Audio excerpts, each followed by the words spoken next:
Just speaking to the basketball side first, coming off the great win at Memphis, so proud of our players, the grit and toughness, togetherness that they played with there. And then, we really hadn't been able to practice a whole lot, and non-COVID related, just illness going around in the community. And so it was good for us to get out here tonight, get up and down the floor, try and get some of our game conditioning back. I think you saw some sluggish stretches there from us earlier in the game, but glad we were able to get our legs up under us there. And then I thought the bench was awesome tonight. I was thrilled with their effort, their energy. I thought they really executed well, and hopefully gained some confidence going into this tremendous opportunity that we have on Saturday night against a really good Chattanooga team. As for our community, obviously you go from the great win on Friday night to the fear of the unknown of what's going on with all the storms, immediately to the heartbreak as you see the disaster and all of the loss. Our hearts, really go out to all the great people here in our community. It's going to be a challenging time for a long time. With that said, as our thoughts and prayers continue to go to our communities here in Western Kentucky, I must say it's been very inspiring to see people come together. Thank you, special thanks to Kevin Saul and Pastor Matt Johnson here at Journey Church, 8 Days of Hope, for their partnership, for what we're doing here at Murray State. Special thanks to Coach Calipari and the University of Kentucky Athletic Department raised over $3 million last night for the victims of this terrible tragedy. Rex Chapman, hometown hero Chris Vogt, who's playing his last year up at Wisconsin, has done an incredible job of raising funds for our community. So I think we all know it's not a short-term situation. So just really inspired by the generosity of people coming together and giving back. For you as a coach in the last couple of days, obviously players are seeing social media and what's going on in the local area. How hard was it for you as a coach to get these guys to kind of focus, and maybe when they did focus, that would help them take their mind off of whatever else is going on? It's been tough. I mean, it's tough. The community that's affected, we have multiple campers who come to our summer camps that have been affected, fans, generous donors to our program. So you always are heartbroken when something like this happens, but when it's people that you know and are close to, makes it even more difficult. So I think that's all you can do as a coach is try to, when we do get to the court or you do get to the film room, as challenging as that is, you gotta put your attention to what we're trying to accomplish as a team, and that's all you can really do there, Adam. As far as this game, how much was it the perfect example of one game at a time, because this game was kind of sandwiched in between that big game against Memphis and also the big games you already referenced against Chattanooga this coming week? Well, I'm glad we had the game. Some unforeseen circumstances, obviously on a much smaller scale, but as I mentioned in the opening, the illness with the team, a lot of guys missed some practice time, and so I think you saw that early in the game. Our wind was not where it's been. So it was good to get out there and get some live game reps. And now a 2-day prep, quick turnaround, but a great opportunity for our team to get back in the gym tomorrow and start prepping for this very talented Chattanooga team. It looked like y'all got your wheels back under you pretty quick in that first half.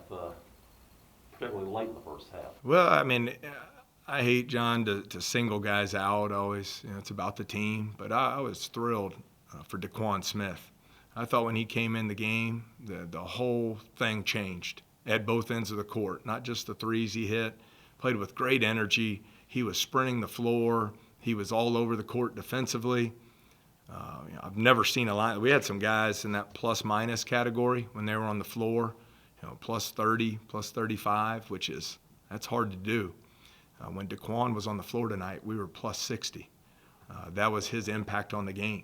And so 15 points, 7 rebounds, 3 assists, 0 turnovers, 4 steals, even blocked a shot. So I was really happy for him, and I thought him and along with Trey Hannibal and Nick McMullen, when we went to those three guys in the first half, I thought it changed the entire complexion of the game. Have you ever had a team score 77 bench points since you've been here at Murray State? Yeah, I don't know. It was fun to watch, though. I thought, as I mentioned, Nick, 12 points and 10 rebounds, double-double. Effort, as always, was awesome. I mentioned Trey and Daquan, but then I was proud of our group the last 10 minutes there. I thought that group on the floor with Daquan leading, with Deontay, Rod, Jordan Skipper Brown, Jackson Civils, they were terrific.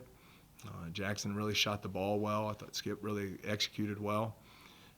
So, Rod hits 3 big threes. Happy for those guys.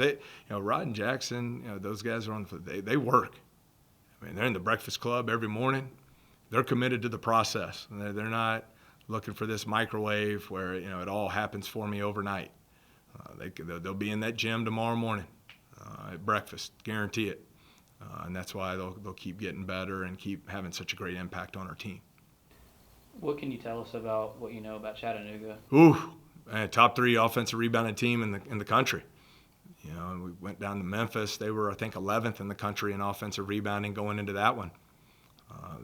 These guys ranked top 3, at least going into today's action. Got great size. D'Souza, the transfer from Kansas, big-time player. Another transfer from Central Florida, coming off the bench, who provides great depth in the post.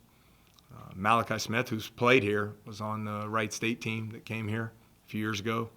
I think he was 2nd in the country in guard rebounding last year behind Grayson Murphy. Averaged about 17 and 8 last year. Really good player. Baptiste, he's been there a long time, and he scores. He can score the ball, and I'm sure I've left some really good players out, but I from what I've seen so far, I think they have a fantastic team and really well coached.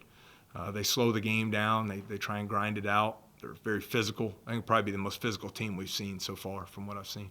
How much, with that said, is that going to challenge your bigs who have done a pretty good job this year of rebounding and being physical themselves? Well, it's been one of our strengths as well, so I'm looking forward to the matchup. Those are the type of games you really look forward to. A team that's picked to win the Southern Conference, which is a great basketball league. Really pleased with the growth and development of our team. We want to challenge ourselves against teams like Memphis and Chattanooga and then Auburn next week and so forth in preparation for league play after Christmas.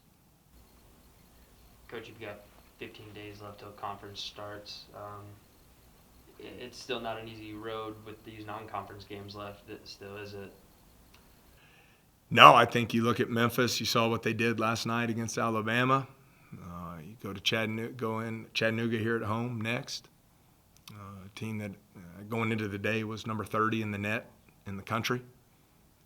Presents a lot of problems. And then Auburn has the number 1 pick in the draft on their team, and they're really good too. So, but those are the games you look forward to challenge yourself and see where you stand, where you need to get better, where you need to improve, and so it'll be fun.